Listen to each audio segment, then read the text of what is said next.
নাই কথা বলেন না কেন? আছে না? হাজার হাজার বিঘা জমি জোর করে গরিব মানুষের কাছ থেকে দখল করে নিয়েছিল।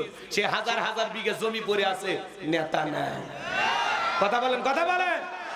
মন্ত্রীরা সব কোথায় গেল, এমপিরা সব কোথায় গেল, কোথায় কাদের কাকা? ওদের সারা দেশটা এখন লাগে ফাঁকা ফাঁকা।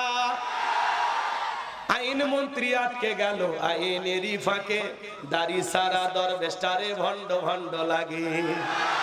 শুনেছি ভাই কত নেতা নেত্রী খাইতেছে ভাই ডান্ডা, বিচারপতি কালামানিকের ফাটিয়েছে নাকি আন্ডা। এটা আমার খবর না, মিডিয়ার খবর। এই বিচারপতি শামসুদ্দিন মানিক আল্লামা সাইদি হুজুরকে মৃত্যুদণ্ডের রায় দিয়েছিল।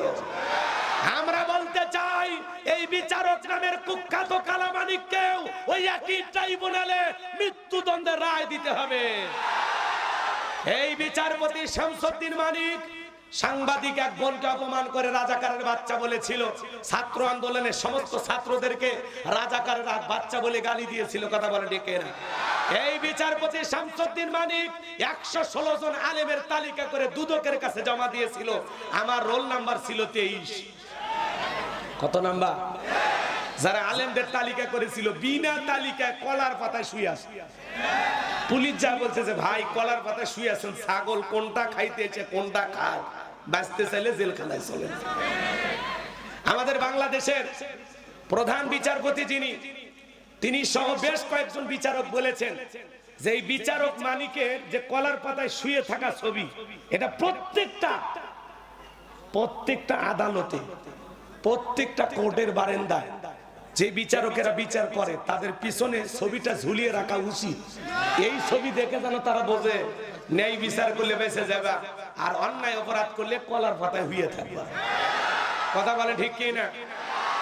বিচারকের নামে যারা এই দুনিয়ার জমিনে নিরীহ মানুষের বিরুদ্ধে উল্টা পাল্টা রায় দেয়, বিচারকের নামে যারা এদেশের সাধারণ মানুষকে বছরের পর বছর মিথ্যা মামলার আসামি বানায়া মিথ্যা রায় দিয়া একটা নিরপরাধ মানুষকে ফাঁসিয়ে দেয়, মনে রাখবেন বিচারকেরা যারা উল্টা পাল্টা বিচার করবে দুনিয়ার আদালতেই দেখেন কাঠগড়ায় দাঁড়াইতে লাগতেছে।